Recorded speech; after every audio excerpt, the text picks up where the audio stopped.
guys, what is up? It's Calysta, and today I am going to be walking you guys through something that I'm getting a lot of questions about lately, which is resources. And I'm not going to talk about resources on an alt account, but I'm going to talk about resourcing on your main and how you should set it up, my recommendation in terms of how that whole thing should work. So I always recommend that everyone focus on one specific type of resource. And those resources should be either wood, stone, or one of those three. A big caveat to all of this is when you see food, please do not have more than one farm. I get so many questions from people asking, I only have 3 farms, I only have 4 farms, and I can't seem to keep up with how much my troops are eating.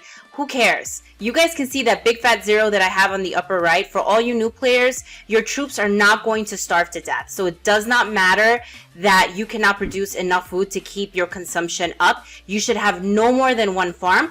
So as I'm talking about kind of resourcing from a main perspective, I'm only going to be talking about stone, wood, ore, those 3.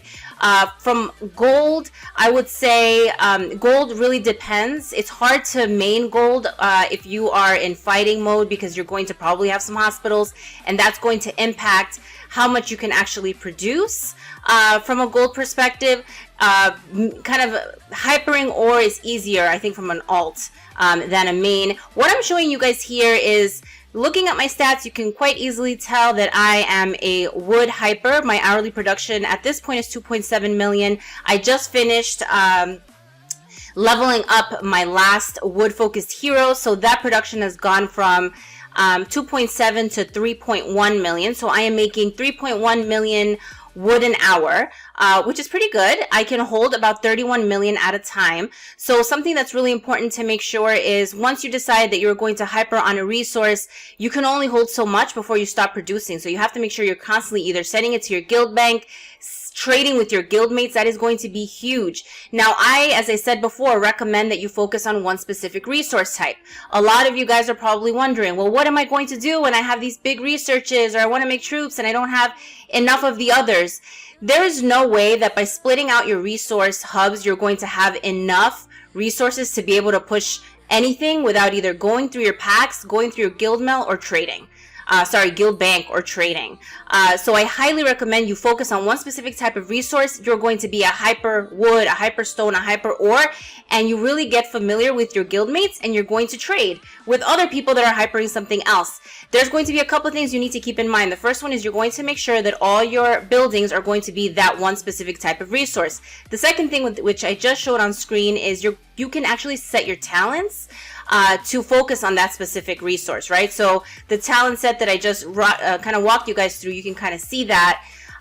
In this case, I'm also going to show you kind of the third piece, which is equipment. There is equipment for each production rate to increase. So I will show you the timber production rate. You can kind of use the filter, makes it super easy, and you can kind of quickly toggle through the different pieces of gear to figure out, well, what equipment is going to help my timber production rate? The worm rod, the terror blade, and I think there is a trinket also, the burning scroll, all will help me from a timber production rate. So when I am shielded overnight, I would actually equip that gear. I would spec my talents to be hypering that specific type of resource, and that is going to help tremendously. And you can sort depending on what you decide to hyper. Either it's ore. In this case, you would want Terraviles. You would see typically players have 3 Terraviles.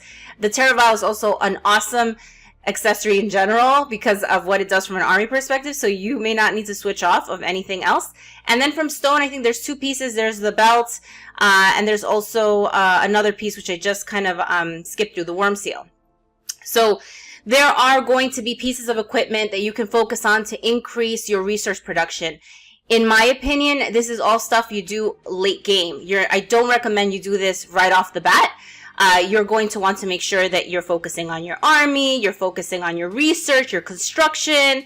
That's the type of gear that you're going to focus on. I'm at the point now, and you don't necessarily have to be here, but I would say once you're thinking about unlocking T4 and you're starting to get into that mode where you're saving cuffs for your prison and your altar and you're just really waiting a long time, you're going to want to start making sure that you're moving your resource buildings while you're waiting for those things.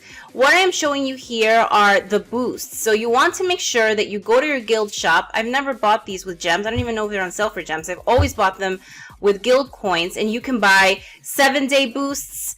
You can buy 24-hour boosts. I have a 24-hour boost running here just because I've accumulated quite a few just from guild gifts. But you want to make sure that whatever production you've decided to focus on, that you consistently have that boost kind of running in the background. So when you think about, and you can see, guys, I'm still working on my buildings. These buildings take forever. Most of them I think are 24 right now, but I still have a couple that I need to get to 25, and I've been playing for almost a year, so it does take a while. What I'm showing you guys here is kind of the last piece, which is heroes. So specific heroes will increase your supply management and your production. You can see here, Rose Knight for me was key for 2 reasons, because she has awesome army attack boost plus 20%, a cav boost which I focus on, and she helped my wood production, so it made sense to focus on her. I did not focus on Incinerator because if you guys have seen any of my videos, you know I am no fan of Siege. I do not recommend it. So to me, this was a hero that did not help my army buffs, but I'm in a place right now where from a free-to-play perspective, I've basically gotten most of the key heroes for me to gold, so I can focus now on production, which is really helpful, because as I am continuously in battles and wars, I lose a ton of troops, so I always need a lot of resources. Soul Forger is going to be your gold production hero, so you want to make sure that you can kind of keep progressing him again after you've progressed some of your other heroes. But again, there are going to be specific heroes that are going to be really helpful. I believe Tracker improves your ore management, and she also gives you some pretty kick-ass range specs, so she's another good one in addition to Rose Knight. So you have to be a bit strategic. I don't recommend necessarily doing this right off the bat. This is the kind of stuff you're going to do after you're in good shape and you are looking for, you know, who else should I work on? What else should I do?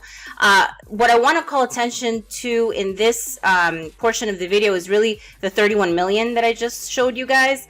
That's how much I can hold at a time. So I want to make sure that I'm constantly, once I'm hitting close to like 29 million or 30 or so, I'm either trading with someone, sending it to someone, or giving it to the guild bank. Because again, once I hit that 31 million, that was the max that you saw on the left, I'm going to stop production, and it's a waste, right? I'm sitting in the spec, I'm using this gear, and I'm not producing anything. I would also be very careful with sitting unshielded in this spec. Even at 500 million might, there is no way you're going to catch me fighting with this or being offline with this type of spec. You have to be really careful. It's easy to get zeroed when you're kind of spec this way. You have to make sure you're shielded. Hope this was helpful. If you guys have any questions, comments, concerns, or anything, feel free to put it down below. Thank you so much for watching.